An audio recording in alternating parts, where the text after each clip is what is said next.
Hello, everyone. My name is Adam Marcus. I'm an architect and professor in San Francisco, where I direct the Architectural Ecologies Lab at California College of the Arts. Thank you, Satoshi, and your team for the invitation to speak at this event. I wish I could be in Japan to participate in person.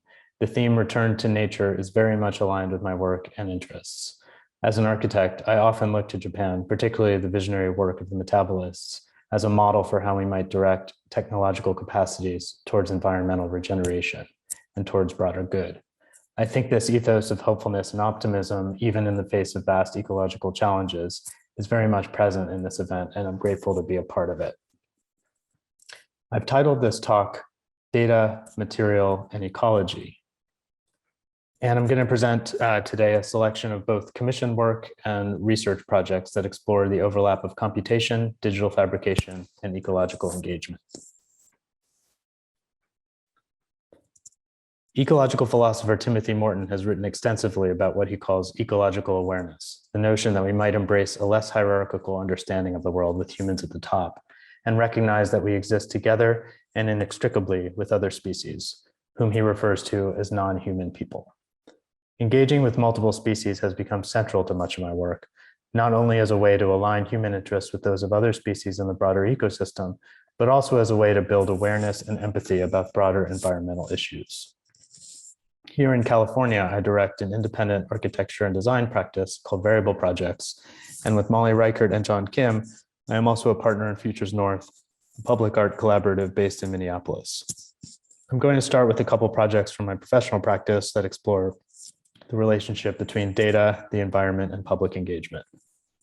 With my partners in Futures North, I recently completed 2 projects at the new public service building in Minneapolis, Minnesota. We were commissioned to design glass facade patterns for 2 areas of the building as a way to reduce bird mortality. You may know that buildings are a huge cause of bird mortality. Globally, it is estimated that buildings kill anywhere from 100 million to 1 billion birds each year. So these projects utilize dense graphic patterns to reduce the reflectivity of the glass and deter birds from colliding with the facade. We were interested in how the facades could satisfy bird safety parameters while also engaging with people through data-rich patterns. Both projects employed data sets about migration to relate with the broader context of the Minnesota environment.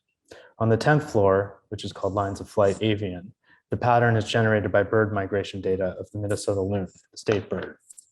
The design abstracts the geometry of the loon and arrays these graphic silhouettes in a dense pattern to simulate the dynamic behavior of birds in flight. The silhouettes are pixelated using an algorithm that both meets bird safety requirements and encodes the amplitude of the loon's signature call across the facade as a way to create visual variety. The pattern wraps the top floor penthouse structure so that on the west side, the birds are oriented towards the south, and on the east side, the birds are oriented towards the north, referencing the seasonal north-south migration of the loon through Minnesota.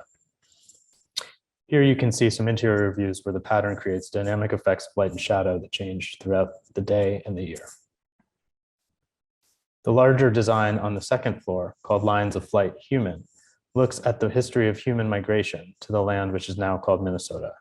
It extends across the south facade of the new building onto a skyway bridge that connects to the building across the street. The pattern consists of over 100 woven bands, each of which represents a specific country or population and its migration to Minnesota over time. Spatializing US Census data, each ribbon is a kind of timeline in which the density of the dashes and dots intensifies based on moments of significant immigration to Minnesota by that particular population. The pattern becomes a kind of woven tapestry documenting the many diverse populations from around the world that have come to this place. As you get closer and see the pattern from the inside, you can see it consists of thousands of dashes and dots, which encode indigenous place names as binary text throughout the pattern. And even closer, you start to see dots interspersed throughout the pattern, which were a result of the algorithm ensuring that the graphic density meets bird safety requirements. You can see them, these little dots up here. So the facade becomes a kind of synthesis of 3 things: census data, indigenous language, and graphic deterrents that benefit local bird populations. Another recent project that explores the use of environmental data for public engagement is Arbor, a commission for City Hall in the city of Palo Alto. The project is what I call a data spatialization, essentially a large-scale three-dimensional map of the city's inventory of trees. Palo Alto has an open access database, which includes geolocation, dimensional, and species data for every tree on public property. And the city was interested in how this data might inform a public artwork. We began by mapping this data spatially, understanding how trees are distributed within the city. Seen here is 45,000 plus dots, and understanding the relationship of each of these trees to the project site, City Hall. The diagram on the left explains the circular form of the installation. Each of the vertical perimeter ribs, which you see in the plan drawing on the right, corresponds to a different pie slice of territory radiating outwards from City Hall, like a compass. One can enter the circular installation, kind of outdoor room, orient themselves within the city, and start to understand the radial map of the city's trees. The ribs are arranged in a circle, gradually changing in height, profile, and color to create a dynamic form that is different from each side. The trees in each slice are represented by bumps on the outer edge, so the zones with more trees result in ribs with more relief. And collectively, the ribs coalesce into a singular yet dynamic form that becomes a spatial relief map of the city's shared network of trees. I want to transition now to my work at the Architectural Ecologies Lab, California College of the Arts, which I co-direct with my colleagues Margaret Ikeda and Evan Jones. The lab, you see a snapshot of our website here. I encourage you to visit to see more of the work. But the lab serves as a platform for collaborative research between designers, scientists, and manufacturers. We're interested in exploring the intersection of architecture, material innovation, and ecological performance, leveraging interdisciplinary expertise and meaningful collaborations with science and industry to address ecological challenges like sea level rise, habitat restoration, climate change. Central to this work is the idea of nature-based design, learning from nature and using technology in targeted ways to support and augment regenerative natural processes. Our work typically begins with the premise of material performance at an ecosystemic scale. With each project, we ask, how might material strategies at the micro scale have broader and transformative impact at the macro scale of an entire ecosystem? In many cases, this involves using computational and digital fabrication capabilities to develop innovative material substrates that can catalyze beneficial effects at a larger scale. One example of this kind of thinking is from a recent project completed along with Scape Landscape Architecture and a large interdisciplinary team working together to rethink the watershed of Alameda Creek, which is a major tributary of San Francisco Bay.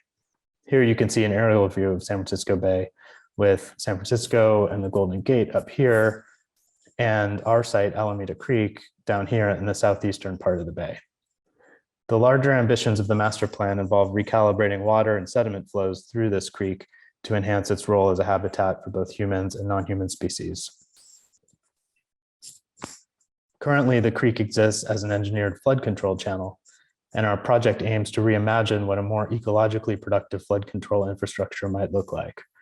Our role in the project involved developing an alternative to the typical levees you see here in this photo that line the creek, and that for the most part are an ecologically barren zone inhospitable to people, plants, and animals. We propose to replace the conventional riprap of stacked rocks with a system we call a living levee, modular concrete units that maintain structural purpose while also allowing for geometric variation and different modes of inhabitation by different species, including people, who are currently not permitted to enter the creek area at all. The modules are inspired by the geometry of sand dollars, nesting into one another as they burrow into the soil. You can see here some of the potential variations with different size apertures for different scales of vegetation to occupy the levee slope. Here are some early prototypes and simulations understanding how they might perform in different conditions. The system is flexible enough to adapt to a variety of slopes and can accommodate step modules that allow for people to navigate and inhabit the landscape. In the developing, this proposal is critical to preserve the system's structural capacity to reinforce the levee and prevent erosion. We think of it as one possible way to satisfy this mandate for flood control for the armored edge, while also encouraging other more productive ecological agencies for this kind of infrastructure. If the living levee is one example of how we think about ecological challenges through the lens of material innovation, then the Boyne Ecologies project demonstrates how this kind of thinking might extend to floating infrastructure. The project is a collaboration that synthesizes architectural design, marine ecology, and material innovation to develop new approaches to resilient waterfront structures. It builds upon 7 years of design research and prototyping, completed with the contributions of 3 key partners: marine ecologists at the Benthic Lab at Moss Landing Marine Laboratories, fabricators at Chrysler & Associates, an industry leader in advanced composites manufacturing, and the Port of Oakland, who has provided logistical support in the site for deploying our prototypes. The goal of the project is to meld architectural, ecological, and material expertise to imagine ecologically productive or regenerative architecture that enhances rather than inhibits the surrounding ecosystem. The basic premise of the project challenges conventional notions of fouling, the unwanted accumulation of marine life on the underside of floating structures, which, if any of you have experience with saltwater boating, you're familiar with this phenomenon. Traditionally, species that attach themselves to the hulls of floating structures are called fouling communities because they create resistance in the water, and this is often seen as a nuisance. And so what we're trying to do with this project is turn biofouling into an asset, instead proposing the controlled upside down benthic communities can become an ecological resource. And the idea, which you see in this diagram, is to focus on the use of curvature as a way to cultivate and attract a dense and diverse community of marine life, not only enhancing biodiversity from a kind of flat, smooth substrate, but also if the density becomes dense enough, the resistance it creates may have the potential to help dissipate wave energy. So the floating object could actually become a kind of wave attenuation device. The hypothesis proposes that the geometry of underwater surfaces can be designed and optimized to produce hills and valleys of variable sizes. The design of these topographies makes use of statistical models that relate rugosity, or magnitude of the surface's bumpiness, slope, dimensions of hills and valleys, and other parameters to anticipate ecological growth over time. We've worked with Chrysler & Associates to fabricate over 24 fiber-reinforced polymer composite prototypes of these ecological substrates. The workflow integrates both analog and digital processes, starting with the digital model, a robotic routing of a negative mold, and then laying up the glass fibers and resin by hand.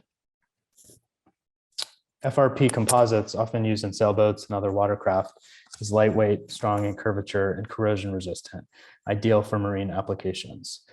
Since 2015, nearly 24 60 centimeter by 60 centimeter FRP prototypes have been fabricated to test the ecological performance in a variety of different geometries. We've installed them underwater for monitoring and documentation to evaluate their performance as ecological habitats. And happy to see that almost immediately they were colonized by many types of diverse invertebrates. This before and after comparison demonstrates proof of concept for the ecological substrate hypothesis. On the left, you see a prototype before it was installed underwater, and on the right is the same plate after 12 weeks underwater. Even if you're not familiar with the many different types of animals that are settled on the plate, including bryozoans, tube worms, sponges, crabs, nudibranchs, crustaceans, tunicates, and others, the important conclusion is that you can still identify just through the color how different species appear to cluster together in different topographical zones. So at the peaks, you have these red animals, and in the valleys, the greener animals. And so for us, this correlation between geometry and settlement patterns confirm that gradated topography can indeed produce gradated habitats, thereby suggesting that surface optimization can support broader ecological diversity. With the success of these earlier substrate prototypes, we started to imagine how the research might scale up. This early sketch of the float lab speculated about a larger object, almost at the scale of a floating building, that could test the surface at a larger scale, but also serve as a floating research platform to help support future experiments. Here's a view of the completed float lab in 2018, before it was launched in the water. The float lab is bean-shaped in plan and consists of 2 identical parts that form the top and the bottom. They come together like a clamshell. On the bottom side, the topography gradates from smooth to rough to test how these geometries relate to underwater flow. On the top, the topography forms ridges and valleys that are intended to collect salt water and simulate a tidal watershed habitat for plants and terrestrial species on the top side. Embedded within the Float Lab's design is a modular logic that anticipates future deployment at a greater scale. You see diagrams of this on the right as a kind of network of floating wave attenuators. So the geometry, the object tiles with itself. Here are some images of the fabrication workflow using a single EPS foam positive. It's robotically routed to produce a single multi-use FRP negative mold, which was then used to fabricate the two parts that came together to form the Float Lab. The cross-section shows the interior, which contains ballast, bilge pumps, and a small pumping system to circulate salt water on the top. I like to describe it as a sailboat, a bumpy sailboat without a mast. The Float Lab was launched in the Bay in September 2019 by the Port of Oakland, who craned it into the water, towed it to its mooring location, and where it still floats today with a great view of San Francisco and the Bay.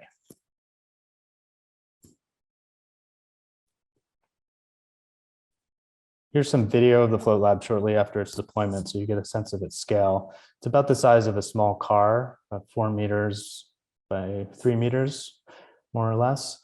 And this is after a big wake came in. So we got to see it, how it responded to the waves, which we're very happy to see. And here's some more recent video where you get a sense of how the top has become, kind of full of bird waste and algae, and it's become a kind of rich artificial tidal habitat for algae and birds. Oops. Over time, both the top and the bottom are totally covered with life.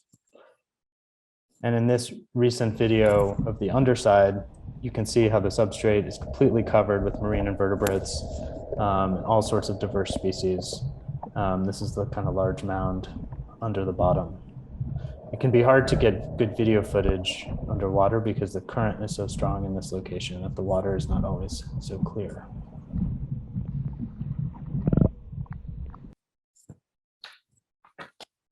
Since it was launched, we've been using the Float Lab to suspend additional prototypes to continue the material research.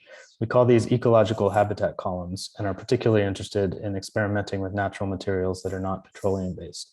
Here you see some 3D printed calcium carbonate modules designed by our colleague Alex Schofield. These were installed underwater, hanging from the Float Lab, and just 4 weeks later, these same prototypes were completely settled with invertebrates, including even some small oysters. Currently, I'm working with students on a series of 3D printed ceramic modules. I'm really excited about this particular material. The robotic 3D printing process allows us to have very precise control over variation, and clay is, of course, totally natural, renewable, and durable when fired. In addition to the material research, we've set up time-lapse cameras to document life on the Float Lab when we are not there, and we're thrilled to see it's become an active feeding perch for all sorts of marine birds who frequently leave us fish skeletons on the top side when they're done. We also have basic temperature and turbidity sensors on the underside. You see some kind of data drawings of that data here. This has been interesting to visualize and understand the relationship between seasonal change, light, and the biofouling. The light sensors have become one unexpected way to actually measure the biofouling as they stop working as more and more invertebrates settle on the substrate and cover the sensors. So you're seeing, I think, 8 months, day by day of temperature as it goes from the warmer months to the colder months and then back to the warmer seasons, and understanding how temperature is relating to the light sensor, which are these small blue lines on the left. With the success of the Float Lab, we've been able to expand the substrate work to other sites in the Bay Area. These are recently installed oyster panels at San Francisco's Presidio, a restored marsh area near the Golden Gate Bridge. We've been working with restoration ecologists there to install these panels as liners on a number of culverts and infrastructural elements as a way to provide increased animal habitat. We found the brackish water conditions there are ideal for oyster cultivation, and that the FRP panels perform as excellent substrates for this. And here you can see a number of the panels before installation. On the right, one after removal, it's totally covered with oysters. So to conclude and to maybe come back to the notions of nature-based design and ecosystemic thinking, we always continue to speculate at a larger scale.